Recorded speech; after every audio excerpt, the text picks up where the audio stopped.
guys, so today's video is me reacting to averagely rated 5-star reads that I've read in the past. I might not have rated them 5 stars, but someone did, and enough people did that they ended up on my like top list of average ratings on Goodreads. I use Goodreads as an app. I know you guys asked me to share my Goodreads. I don't know if I'm ready for that yet. I find it kind of feels like a private journal for me, like a private diary. Like, I don't know if I'm ready to share my Goodreads account. Maybe at some point I will. Maybe I'll be like, here, have access to my ratings. But right now it just feels very private. I don't know. Stop pressuring me. I'm joking, no one's pressuring me. Social media will be in the description, along with my drama channel, my beauty channel, and my podcast. Please go give love to my podcast. I really love it and I love doing it. And yeah, let's just get into it. So I'm gonna react to averagely rated 5 stars books that have an average rating of top average rated books. That is the sentence. Anyway, the first 5 are just all Harry Potter books. Harry Potter is top rated everywhere. If you go on Audible and you go into like charts, Harry Potter's in the top 10 somewhere, whatever book it is. To this day, it still sells. I feel like people are very much like ignoring J.K. Rowling right now and just like going through their childhood. Just like, don't ruin this for me, don't ruin this for me, please don't ruin this for me. I still love the Harry Potter books. She has written them a little bit. Like, I already paid for the books and ordered audiobooks and all that good stuff before she became a weirdo on the internet, and I feel like now it's just like, okay, if I keep on rereading it, I'm not paying her every time I reread it, and I already got the books. I'm just separating the noise from the art. So yeah, the top 5 are all Harry Potter.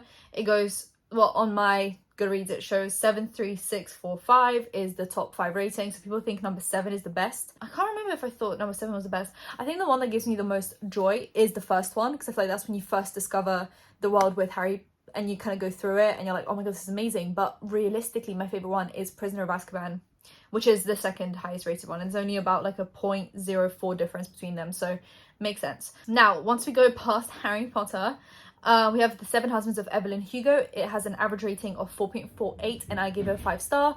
Taylor Jenkins Reid really just outdid herself with this one.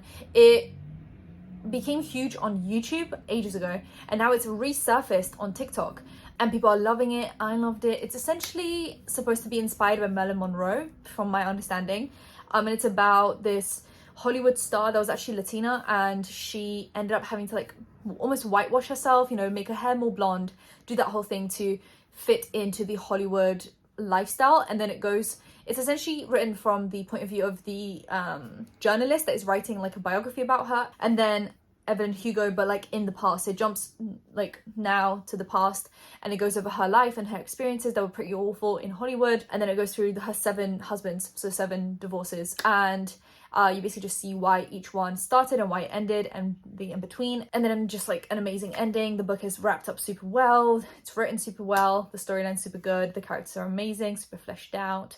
I personally agree with this rating. And then Harry Potter again, Philosopher's Stone ranks pretty low among the Harry Potter books. I'm not sure why. I personally like it. It brings me a lot of nostalgia to like the first time when I read it as a kid. I don't know. It's just one of my favorites. I think it goes like Prisoner of Azkaban and then Philosopher's Stone, but they're pretty interchangeable. And then actually Death Note Volume 2 and 1 are on there. I think Death Note is pretty darn good. I actually started reading it before watching the anime, and then I still haven't finished it, so I still haven't gotten into the anime again. But yeah, it's got a 4.47 and 4.46. I actually haven't rated it. I thought it was just like difficult to rate it because I finished these books in like an hour, so I just felt like I wasn't super attached because I finished it so quickly. But overall, I think it's an amazing story. If you guys want to get into manga or anime, I think Death Note is a great place to start. And it's also not too overwhelming. I feel like if you got into something like Naruto, when there's like 200,000 volumes, it's overwhelming. This one has, I believe, 12 or 13 volumes. And then if you get the black edition that I have, it's actually just 6 books, like 6 actual physical, you know? So it makes it pretty easy. It's actually like a few hours. You could probably read it all in a day if you had like a little bit of a marathon, and then the next day you could just start watching the anime. So I think it's pretty good. I think it's like up there for me personally. And then we have A Kingdom of Flesh and Fire, which is the Blood and Ash story series trilogy. There's 3 books by Jennifer L. Armentrout. I actually gave it a 2 star. So I thought the first book was all right. It gave me what's the vibes again? It almost gave me a little bit of, what's it called? A Shadow and Bone vibes. It had the same feeling to it, except there was a lot more smut, less love triangle, more forbidden romance situation. I don't know. I can't really remember much of the plot because I don't think there was much of a plot to begin with. I actually listened to it on audio and I think I blanked out a lot of book 2. I think book 1 was quite enjoyable in like a guilty pleasure kind of a read. Book 2 was just zero plot. If you asked me for a singular plot from book 2, I would not be able to tell you. They just traveled a lot and then had a lot of sex. Like, I'm just not really sure. I'm just not really sure what the plot was in the second book. So I gave it a 2-star. It's actually a 4.46, and the Blood and Ash trilogy has been heavily hyped up on TikTok, and I think that's where this high rating comes from. I personally don't think the trilogy is worth the read. I still haven't got into book 3, and I just don't think I ever will. I think book 1 was fine. Book 2 was pointless, and maybe book 3 is great, but I just do not have the time for it. Also, the books are so long. I think the audiobooks were like 15 to 20 hours of just, we ride on horses, we have sex, we ride on horses, we have sex. Like, there was just zero plot. And I love me some smut. I'm not a smut hater, but I like smut with a bit of plot on the side.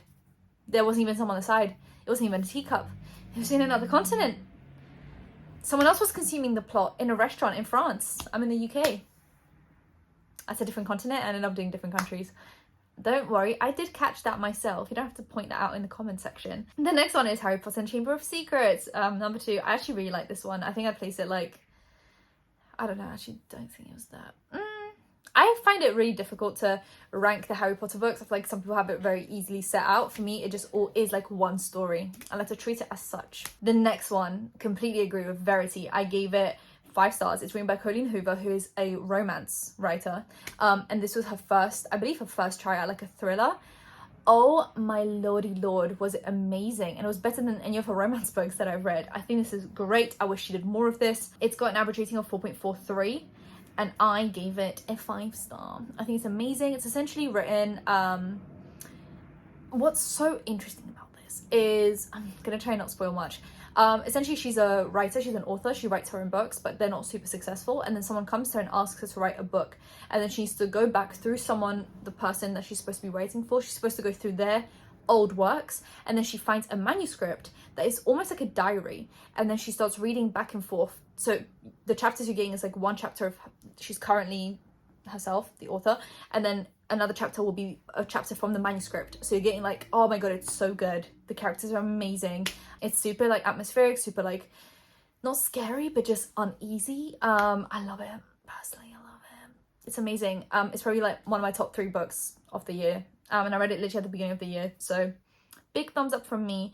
Next one's Thunderhead, which is the Scythe trilogy, but it's the second book. And I'm gonna be so real with you guys. I loved Scythe. I consumed it in probably a day. And then Thunderhead came for me a little bit slower. It took me a minute to like get back into it. And I thought it was still fine. Like, I gave it a 5-star. So clearly it was more than fine. I just can't really remember much what happened. If I was to re-rank it now, I'd probably give it like a 4 and give the first one a 5. I thought the first one was great. The second one was also very good. And then I've tried probably about 20 times to get into the third one, and I just cannot do it. There is nothing pulling me towards the plot. It's such a long book as well. The Toll is probably the longest out of the series, and like I'm looking at it now and it's staring at me because I haven't finished the series and I don't know how it ends. And it's staring at me and it's quite intimidating. I've just tried so many times to get into it that I just don't know if I ever will. This is awkward. Anyway, I do agree with this rating. I think this book is great. I'm just struggling to finish this series. Please let me know if you read The Toll and if it's like worth the read, because I don't want to waste my time. Then we have Death Note 4 and 6. Yeah, I didn't really rate them because, like I said, I've just been going quickly through them. The next one is Invisible Woman, Data Bias in a World Designed by Men. No, for men, but also by men. I actually gave it a 5 star. It's got a 4.37. I loved it. I actually listened to it on audio. It was one of the first audiobooks that I read on Audible, and I thought it was great. Great in like a really infuriating way. I'm saying great as in like it was written really well. The facts were, you know, there, and everything was done in a very engaging manner. But like the actual information was infuriating. And if you want to be infuriated, give it a read. If you don't, then don't. But I think it's a great read to just educate yourself on everything that's going on in the world that is going against men, mainly now with everything that's going on in the US with abortion laws. I think it's a good read. Then we have Throne of Glass, The Assassin's Blade, which is a prequel to Throne of Glass, and I actually gave it a 2-star. I thought it was awful. I'm gonna be so real with you guys. I was just so uninterested. It was a bunch of like little novellas, little stories within the one book, and I thought it was such a torture for me to get through it. Throne of Glass is making a comeback on TikTok, and I have read Throne of Glass, like the actual first book, and I thought it was alright, like nothing to write home about, but it was fine. But The Assassin's Blade was like painful to read. I'm gonna be so honest with you guys. So 4.34 is very generous, and I gave it a 2. Then we have November 9th by Colleen Hoover, which is 4.33, and I gave it a 4-star, which perfectly lines up at this point. Like we're getting it. I thought it was really good. It was dual perspective from what I remember. I could be wrong. Nothing I say here is going to be spoiler free, so I'm not going to say anything because there's so many spoiler situations and like so many plot situations that I just can't. Colleen Hoover has this magical way of like writing a book where if you say anything, it's a spoiler alert. So just read it if you like tragic romance situations. Now I have Death Note Volume 5. Once again, I didn't rate it. Scythe is the next one. So it's a 4.33. I gave it a 5. I already told you guys about Scythe. I thought it was really good. It's about this like almost utopian world in a way where no one can die of any like natural causes or accidents or anything like that. But you have scythes that will glean people, so kill them. And that's the whole job, is just picking people in the population to kill off. So you don't get overpopulated, and then this guy picks 2 people to teach and mentor to become scythes, and that's where the story goes from. It's a very good story. The Hunger Games actually is a 4.32. I give it a 4-star. That seems really low. I remember really liking Hunger Games. I probably would give it like a 5-star now just for nostalgia purposes, but maybe if I reread it I actually wouldn't give it a 5 stars. I don't know, I just don't want to read it and ruin it for myself. I thought it's a great, I feel like everyone that's kind of my age probably started with those books, Hunger Games, Twilight, Divergent, like that was all like dystopian. I think no one makes dystopian books and stories anymore, and I feel like we had like a little bit of a blip in the trend cycle where we had like dystopian books, and it was a great time. Remember of any other like dystopian books? There's Hunger Games, Divergent, the Cinder series. There's a lot. Then we have From Blood and Ash, which is the first book of the series, and I gave it a 3-star. It was marginally better than book 2, but still nothing to write home about. It's a 4.31 on Goodreads. I disagree greatly. I thought it was a very mediocre romance book with quite a lot of smut. That's it. Then Catching Fire is a 4.3, and for some reason back in the day I gave it a 3-star. I thought I was more attached to that series. I don't know what's going on. Then we have The Deal, which is off-campus number 1. It has an average rating of 4.28, and I give it a 5-star. Probably now I'd give it like a 4.54. I think it's a great romance series, honestly. Off-campus and Briar U. I still haven't read Briar U, but I've read Off-campus, and it's great. That's all I have to say.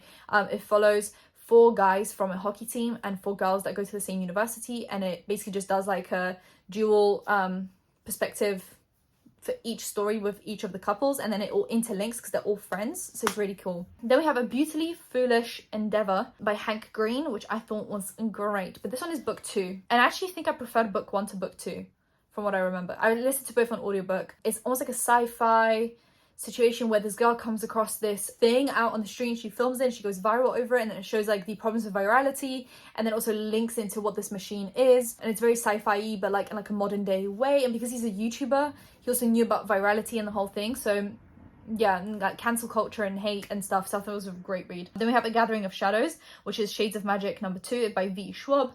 The first one is called A Darker Shade of Magic. I actually preferred book 1 to book 2.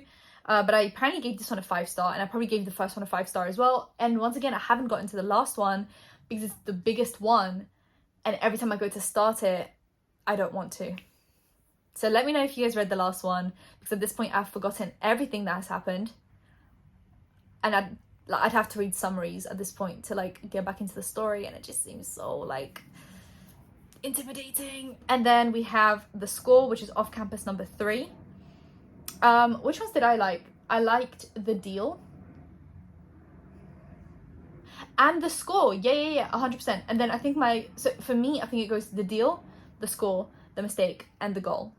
That's how I have them set out there. So I think book number 1 is my favorite, then book 3, then book 2, then book 4, and then The Legacy, which is like an added on a summary of everyone's lives, and then it goes into Briar U, which I still haven't read. But yeah, I definitely agree with this, that like for me it's The Deal and The Score that are like top rated, and then The Mistake, The Goal. And I think now that we're like down to 4.2 in the ratings, that's where I'm gonna stop this. If you guys enjoyed this video, give it a thumbs up, comment down below anything to comment down below, and subscribe to post videos every time I think of something to do. So hit that bell, you'll be notified when that's happening. Social media links, any of the links in the description. I'll see you in my next one. Bye guys.